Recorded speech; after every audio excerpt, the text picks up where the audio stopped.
villain alike and carries with it moral responsibility.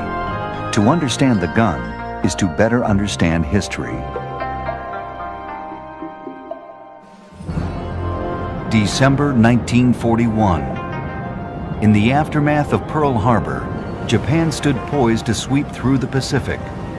The Imperial Army was an experienced and much feared war machine. The soldiers of the sun came to battle infused with unwavering faith and devotion to the Empire.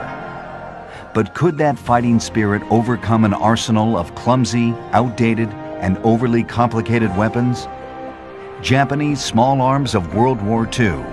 Next on Tales of the Gun.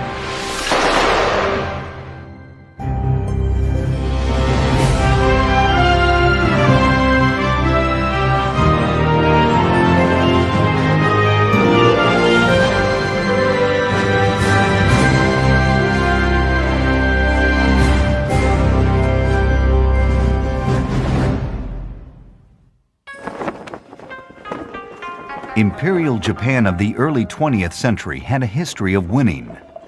There was victory over the Chinese in the late 1800s. They defeated Russia in 1905, seized Korea in 1910, annexed Manchuria 20 years later, and went on to occupy most of China. There was no reason to believe imperial domination would end there, and no reason to believe that their weapons, so effective against colonial enemies, would not be just as helpful when aimed at Western foes. The rout at Pearl Harbor reinforced that conviction. This led to what was called the victory disease. In other words, they believed they couldn't be defeated. They never developed weaponry during the war to keep up with technological changes. What the Japanese army had marched into Manchuria with in 1936 is the same weapons they're fighting with on Okinawa 9 years later. Almost 60 years after the fact, it is clear that Japan was not prepared to take on America and the Allies. But it wasn't a matter of poor planning or carelessness. It was really that they were up against an enemy far greater than they perhaps could ever really have imagined in terms of the potential. They were not equipped in any way. What Japan did have were soldiers. They were considered the country's greatest weapon. Most were of peasant stock, plucked from the countryside to beef up an army depleted from years of conquest. The recruits were honored to serve. They could endure extreme hardship, such as arduous marches and long periods of deprivation. And they were experts at close-range, hand-to-hand combat. The Japanese fighting spirit, called seishin, was a quality they believed could best anything, including bullets and bombs. There was a very heavy emphasis in the Japanese army on the value of the fighting spirit of the soldier, and that spirit could overcome other shortages that they had in areas like materiel and equipment. Seishin was a much admired and unquestioned characteristic among the Japanese. Guns were an obvious necessity. However, they were considered a mere extension of the individual soldier's willingness to sacrifice.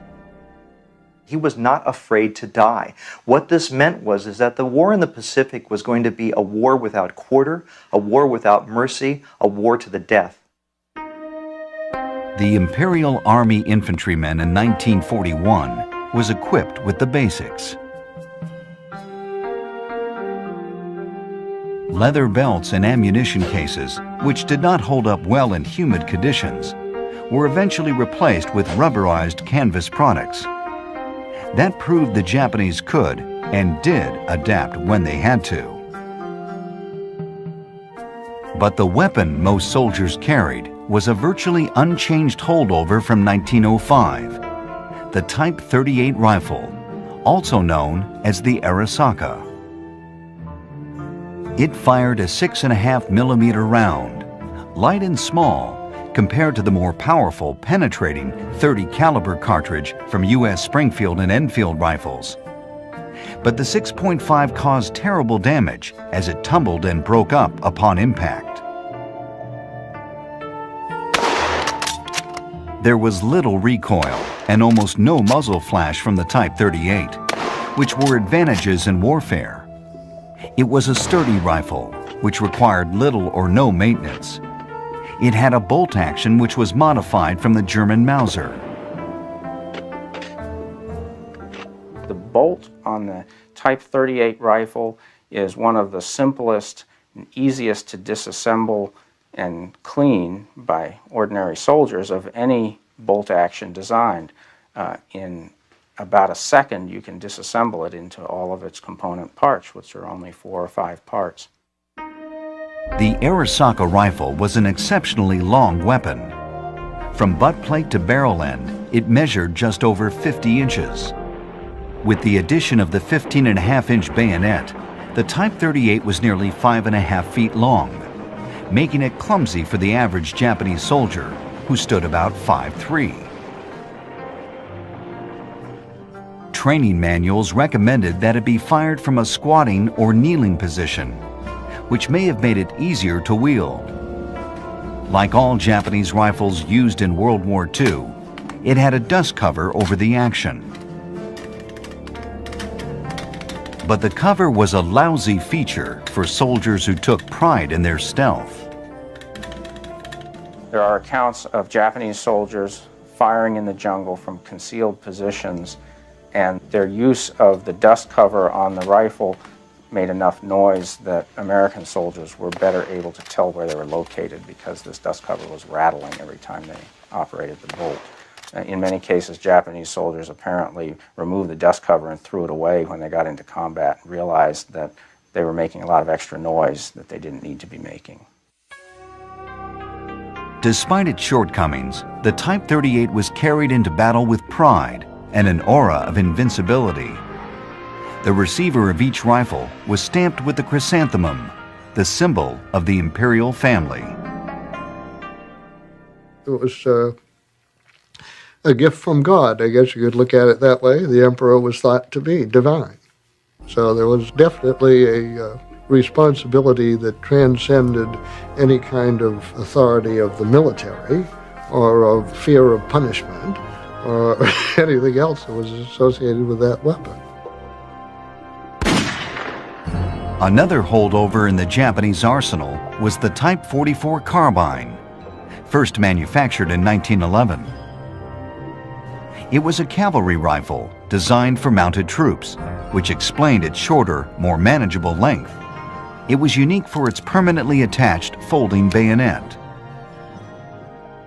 Indeed, having a bayonet already attached, one that could be quickly folded out from the weapon, it was a definite advantage, not another accoutrement to be lost. There is debate about the bayonet's utility in modern warfare. If nothing else, Japanese troops felt it gave them a psychological edge. They were raised to revere the blade. The peasant soldier who could never aspire to be of the samurai class, the class that was entitled to carry swords, which was quite a very high status item, could carry and use the bayonet, which could be viewed perhaps as a surrogate sword, something that could elevate them slightly in their own view of themselves. Like the Arisaka, the Type 44 fired 6.5 millimeter bullets. Loads conventionally from a 5-round stripper clip.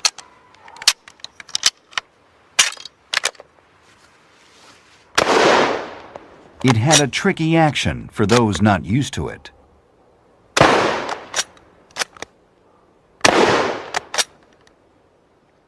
Straight bolt handle is awkward for Americans. We're more used to that turned bolt handle. A little bit awkward, but a fully functional bolt-action rifle.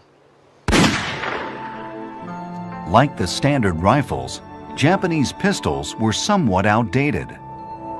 The most widely used was the Type 14. It was distinguished by horizontally grooved wooden grips. The good aspects was that it had a very easy trigger pull. It was very smooth and light. It had a good balance to the hand, so it was easy to fire, and it was made of good quality materials. The pistol was semi-automatic and fed by a magazine that held 7 rounds of 8mm ammunition. The Type 14 was low-powered, puny compared to the sidearm the U.S. Army used, the Colt 45. Even the trigger guard was tiny. It was eventually enlarged, which enabled a user wearing gloves to fire it. Officers of the Imperial forces were required to purchase their pistols. Given that option, some bought European models. In this one instance, feelings of Japanese superiority took a back seat to practicality. The Type 14 simply didn't measure up to the competition. The striker's springs were very weak, and the more you used it, the weaker the springs became. So that if you would use it for a while, there's a greater chance that you would misfire, which of course would not be very good when you're fighting in the battle. Whatever their drawbacks, Japanese arms were in good supply in 1941. So was ammunition. To keep the flow coming, the 1-sen coin was withdrawn from circulation. The copper was melted down and made into bullet jackets. Japan was more than successful in the initial stages of the Pacific Campaign, proof to them that the tools they had to work with were entirely adequate. After all, they were good enough to kill the enemy, and did. But a drop in the quality and quantity of arms eventually would have an effect, as the Imperial Empire's reach exceeded its grasp.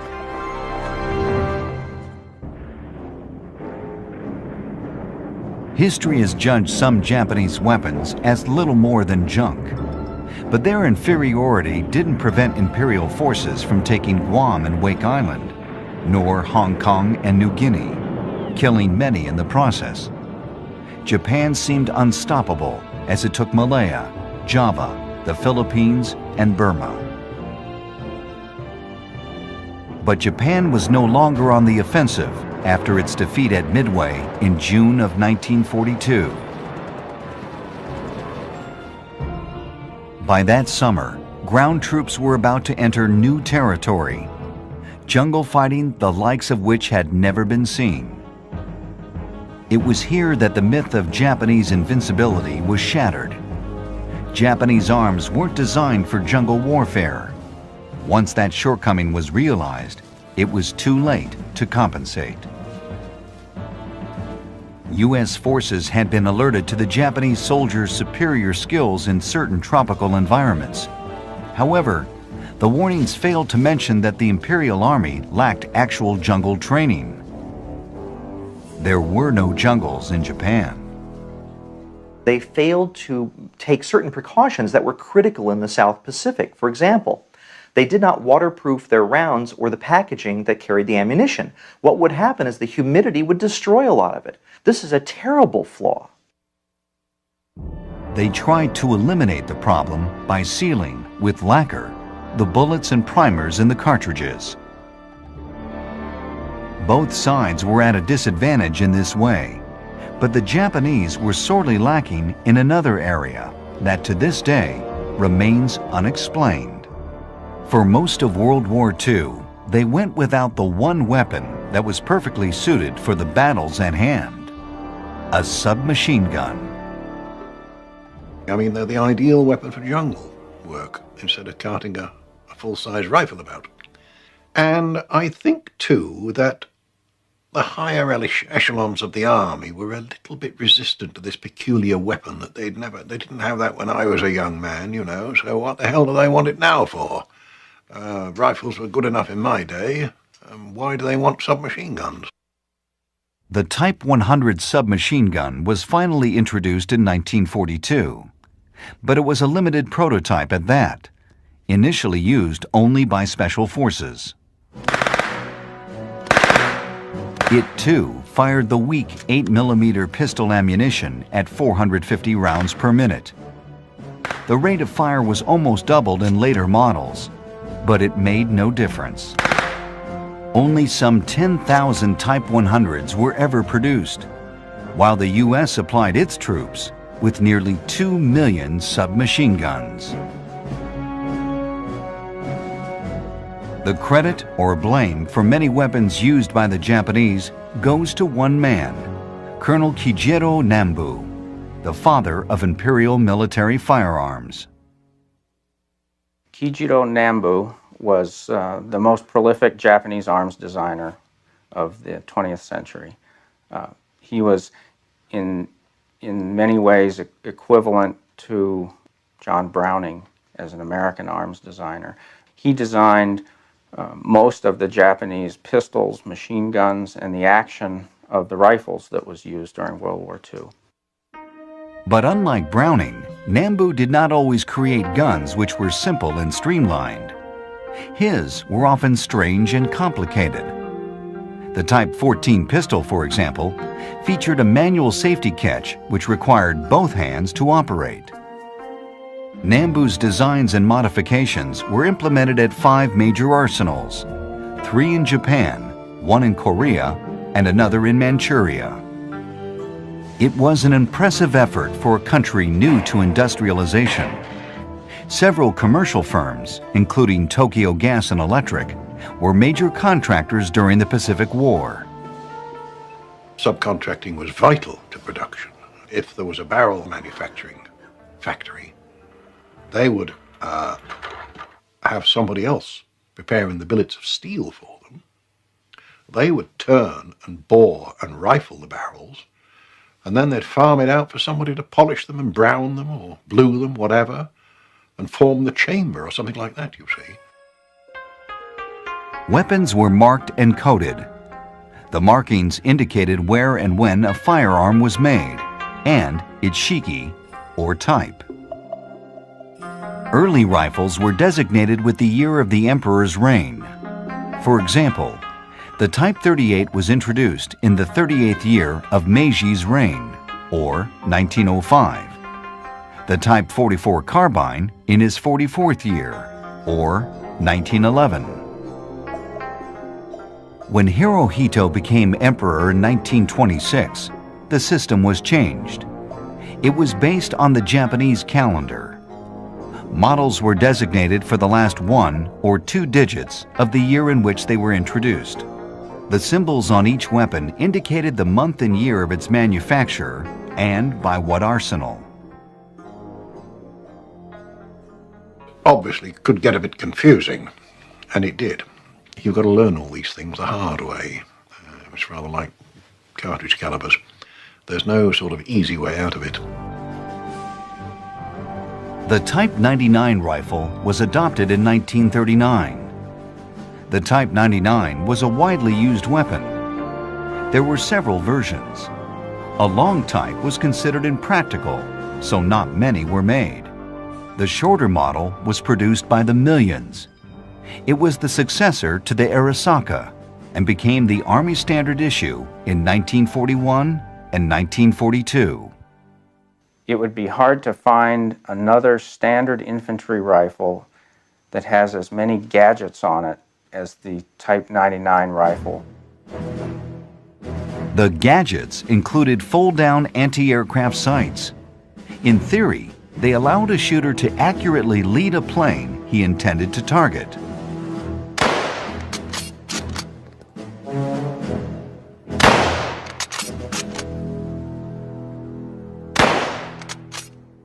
When you're shooting at an airplane that presumably is considering shooting back at you, it's a lot of manipulation to get this sight adjusted properly and to figure out how fast the airplane is going and use the proper notch on the wing extensions on the sight to fire off a shot. A monopod, which added stability for a soldier in the prone position, was another distinguishing feature of the Type 99. The rifle had a blued finish and a varnished stock. It caught reflected light, a handicap to the person hiding behind it. The Type 99 fired a different round than most other Japanese guns in use. Opposing forces said they could hear the difference the louder 7.7 millimeter cartridge made. It was hoped the 7.7 would become the standard caliber for all firearms used by the Japanese. But this never happened. Much has been made about the Japanese seem to have so many different models and so many different types and so many different kinds of ammunition that it must have been a quartermaster's nightmare to supply all of these things. And indeed, it was to some extent. There would be the rimmed kind of ammunition, the one that's called rimless, and then a semi-rimmed round. That meant there were 3 different rounds for the same caliber, and they weren't interchangeable between the guns. Tank crews and airmen had their own brand of protection, if you could call it that.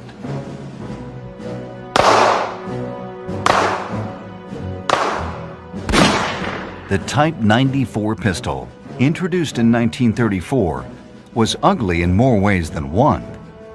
It was poorly designed and was sometimes a danger to the person who used it. Type 94 is a freakish weapon which has an exposed sear, and pressure on that sear will fire the weapon.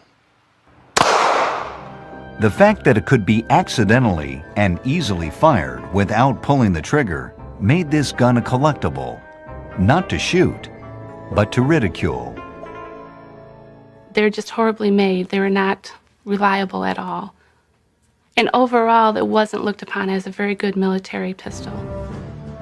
In fact, the Type 94 was one of the worst service pistols ever produced. But there was a plus side. It was cheaper to make than the Type 14, which ensured it a place on the battlefield. In early 1942, the Japanese prepared to throw everything they had into the fight for Guadalcanal. American Marine forces were met with an array of inadequate conventional arms. But Japanese soldiers were tenacious defenders who would cut down tens of thousands, even as the tide of war turned against them.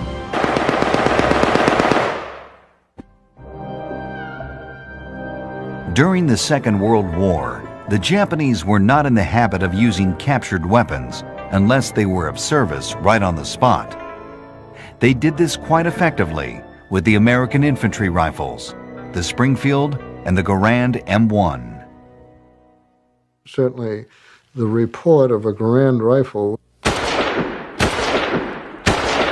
was different from that of a 6.5 millimeter Model 38.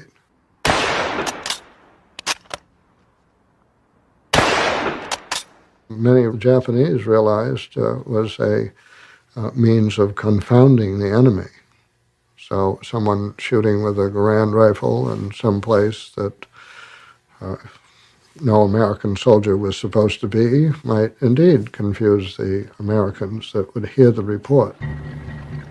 But in the summer of 1942, Imperial warriors needed more than clever tricks to counter the Marine offensive on miserable Starvation Island, better known as Guadalcanal.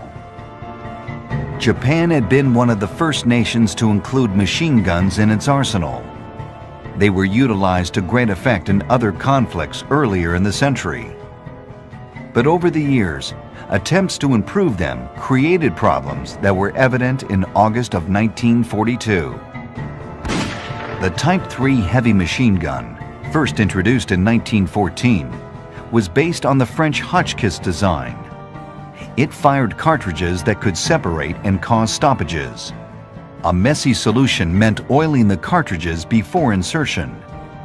But the lubricant was a magnet for dust and dirt. It was nearly impossible to prevent the grit in combat conditions from clogging the works. The Type 11 from 1922 was the standard light machine gun.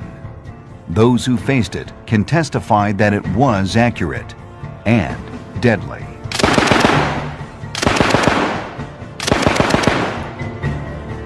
There was no other weapon quite like it. The Type 11's unique hopper system held 36.5 millimeter rounds. It was designed to be operated by 2 soldiers. One continuously fed the hopper, The other aimed and fired.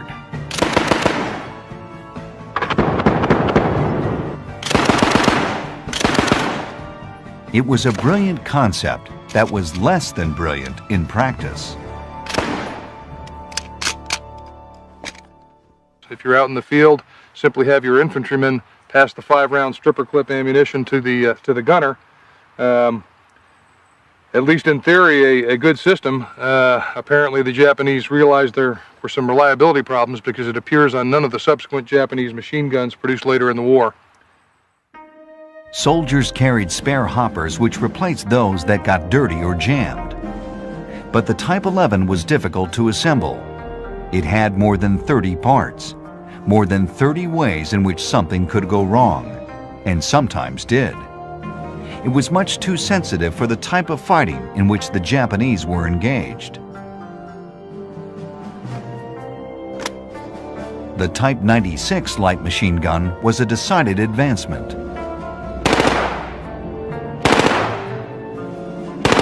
It too was gas-operated, with extensive cooling rings. The gun had 2 barrels. When one overheated, the other could be put into place. The Type 96 had a counter on the 30-round magazine. It was a strange and unnecessary feature. No soldier had time to look at it in the heat of battle. The gun was unusual in another way. It had a bayonet mount which was uniquely Japanese. Its carrying handle made the 20-pound weapon easy for U.S. Marines to cart off as a trophy. The demand for the Type 96 far outpaced Japan's ability to make them.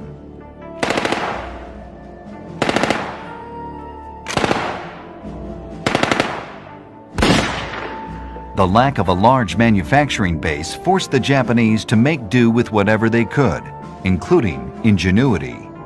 For instance, they never had an effective anti-tank gun. They resorted to digging a hole in the road, putting a 100-kilogram aircraft bomb in the hole, along with a soldier armed only with a hammer or a rock, and then they'd cover it.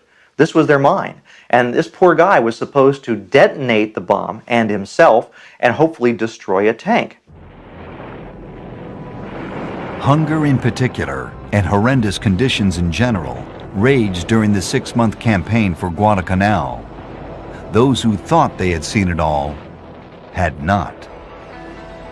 For the first time in the war, there were visible cracks in the Japanese armor. The infantryman's greatest strength, his spirit, was no match for starvation, sickness, and the power of American howitzers and tanks. There is a significant, although subtle, difference between being confident and willing to give up your life and being fatalistic about your future. Ironically, with the morale deterioration, what happened was it reinforced the already strong belief in them to fight to the last man and to die for the emperor. The disgrace of surrender or capture was rarely an option. For some, the only honorable way out were banzai charges straight into fortified positions. With bayoneted Type 38s and 99 rifles fired from their hips, entire units were annihilated. An officer usually led the way. In his hand was a weapon that was more symbolic than practical. When you read the literature that was given to the U.S. soldier before he went overseas, they warned them of the samurai sword. If you see an officer with a samurai sword, shoot him first, because of the danger of the weapon, and secondly, because we believe that if we shot the officer, then the rest of the troops would not follow. In the samurai tradition, Imperial Army and Navy officers wore swords at their sides. They represented purity, rarity, and value. Many were family heirlooms, considered to be sacred as they were handed down from generation to generation. The art of making swords was resurrected during World War II. For Japan, the notion of glory and death was self-defeating. Valuable intelligence and perspective that might have been gained were gone forever, not to mention the loss of experienced troops. more than 16,000 Japanese were killed at Guadalcanal. Fewer than 1,800 Americans died there. The outcome of the war now seemed inevitable, but Japan was determined to fight to the bitter end and would do so in savage combat for 2 more years. The worst was yet to come.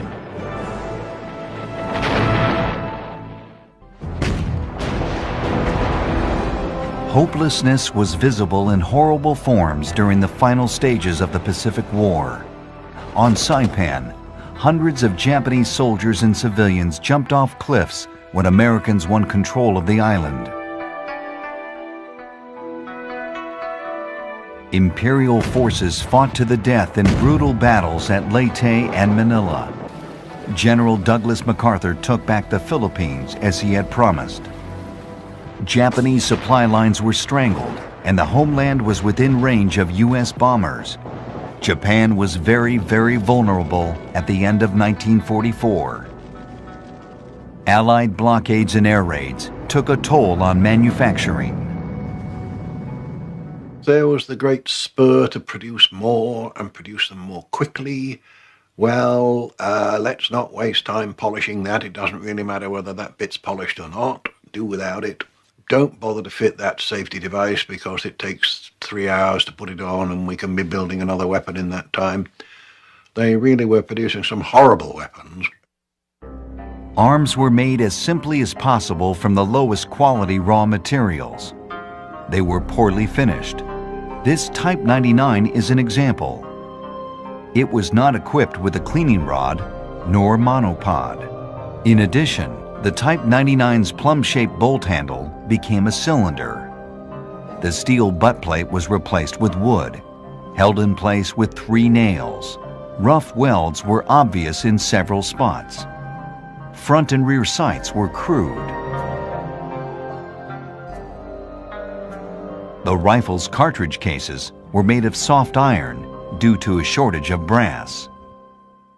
The Japanese gathered up great quantities of brass from China, cooking pots and whatever they could find that was made of it. And some of that ammunition was defective because of the poor quality of metal that was used. So instead of having a round with a lot of punch, all of a sudden you've got a round that's doing less damage and less effectiveness. So even if you're on target, you're not having the effect you want. The rifle was officially called the Substitute 99. Its nickname accurately reflected the situation: Last Ditch. The only marking stamped on these weapons was the Imperial chrysanthemum. The Substitute Type 99 is about as simple as you can make a rifle that will still be a functional multi-shot bolt-action rifle. Anyone able to make guns, including schoolgirls, was recruited to help. It's not just a story that the Japanese had to resort to cottage industry, where literally they were making guns in backyards and small little areas because their industrial base was being destroyed.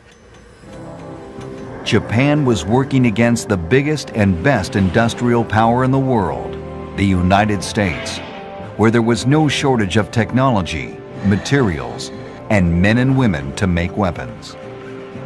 The U.S. produced more light machine guns in a month than the Japanese did during the entire course of the war.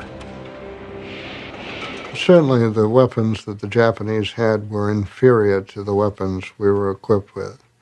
And the Japanese industries that manufactured these weapons in no way compared with American industry, turned loose, given carte blanche to produce as many weapons as possible with government backing.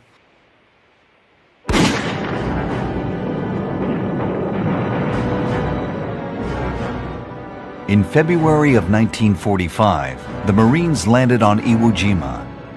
They were met with a barrage of machine gun fire, primarily from the Type 92 heavy machine gun. It rarely overheated because it cycled so slowly.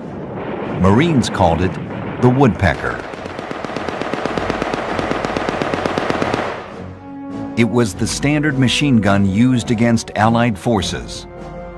3 soldiers could carry it by adjusting the tripod. The Type 92 was a Hotchkiss derivative and more than a decade old. Cartridges were oiled with a built-in brush. The gun fired 7.7 millimeter ammunition. It spit out the spent shells with considerable force, throwing them yards away.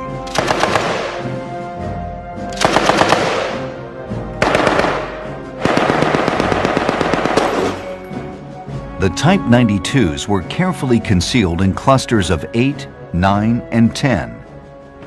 This was easy for the Japanese to do on Iwo Jima, given the terrain.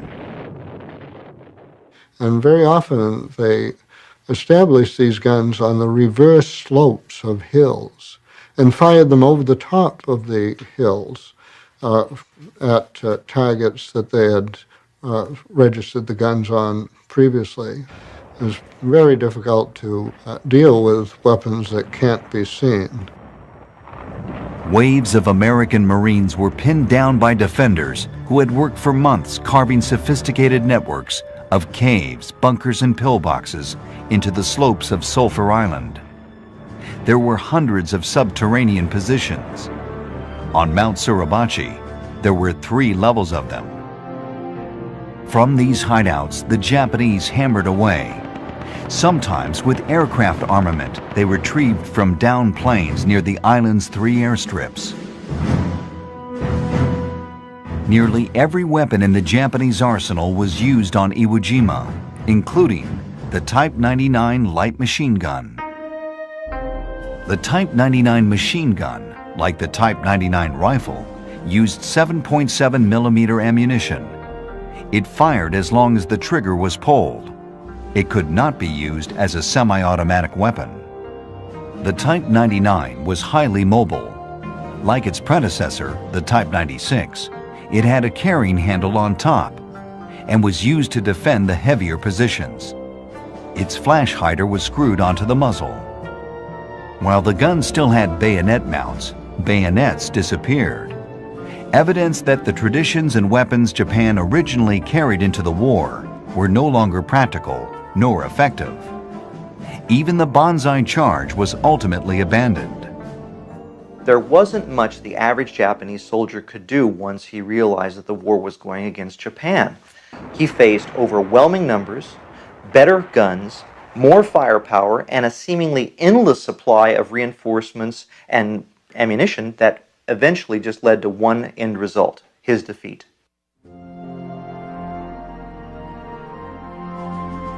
In the spring of 1945, only one obstacle stood between the Allies and their invasion of the Japanese homeland: Okinawa and its fanatic defenders.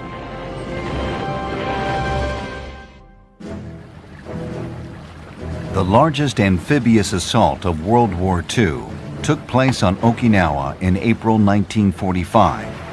It was called Operation Iceberg. American invaders came ashore without much resistance at first. The Japanese were again holed up in an incredible labyrinth of fortifications, playing a waiting game. As we fought through the war, the Americans were able to learn how to counter every one of these different defensive moves the Japanese made. It might take longer, take more casualties, but ultimately we would win. And the Japanese never learned how to develop a defense that would defeat the Americans. The Japanese command center on Okinawa was 100 feet below ground, and around it was every weapon the Imperial Army could muster. On this spot alone were 1,200 light machine guns. More than 300 heavy machine guns were also ready to fire, as well as one of the simplest and deadliest weapons the Japanese had: the Type 89 heavy grenade discharger. It had a range of about 700 yards, but could be adjusted for shorter distances. There was a little knob on the outside that you just would turn that and you would either raise it or lower it, and then that would change the distances that the grenade would fly. As I talked to some GIs about it, they said that's what they feared the most, were those, because they were just so proficient. It seemed like they could just land them wherever they wanted to. To fire this weapon, quite simply, safety pins removed from the round. Round is inserted in the mortar, and this firing lanyard is pulled, and that would discharge the mortar. The Type 89's pitch, or angle, was determined by how the barrel was placed in relation to the ground. Americans called this the knee mortar. It was a misleading name that occasionally led to serious injury. There were American soldiers that have attempted to fire this weapon with the base plate against the knee or the thigh. The normal result is a broken thigh.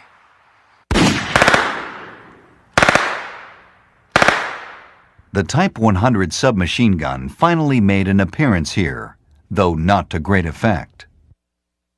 Serviceable, but fairly crude. No adjustment to the sight. 2 sight apertures, a circular peep sight aperture, and a V-notch.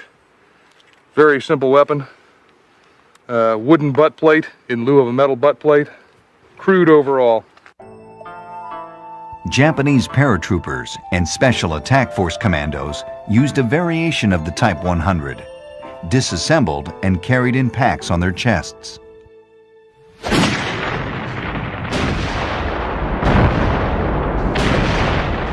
Despite the array of weapons, the Japanese could not stop the assault. The Americans kept coming, with more guns and more ammunition. After 2 months of fighting, U.S. forces took control of Okinawa. Japanese soldiers retreated to their caves, where they were eventually killed with flamethrowers and explosive charges. Almost every defender of the island, some 107,000 people, were killed. In contrast, 7,000 Americans lost their lives in the last major land battle of the Pacific War. In the spring and summer of 1945, the bombs fell on Tokyo, Osaka, Kobe, and other Japanese cities. The destruction was devastating. Still, there was no surrender, as a greater threat loomed. Invasion of the home islands, which, to many Japanese, meant the loss of an entire history, culture, and identity. Everybody was going to defend the country. They were even going so far as to use spears and pikes and things like that. Anything that could be used to try and stop the Americans was going to be used. In early August of 1945, atomic bombs were dropped. First on Hiroshima, then on Nagasaki. 6 days later, Japan finally surrendered. In an effort to spare their country even more humiliation, Japanese commanders are said to have issued final orders to their surviving men. Mutilate the mark of the chrysanthemum, symbol of the imperial family, before giving up their rifles. Only then would the weapon have no meaning. The dictate was in keeping with General Douglas MacArthur's own philosophy that the Japanese not lose face. He is said to have ordered Americans with souvenir rifles to do the same. The removal and disposal of weapons was a long process. They were taken from the Japanese military and from citizens, who in some cases had hidden them, thinking they might actually one day be used. Thousands of arms were rounded up and thrown with ammunition crates into Tokyo Bay. The outcome of the war was not solely determined by the type of weapons used by the Japanese. They were but a small part of a much larger picture.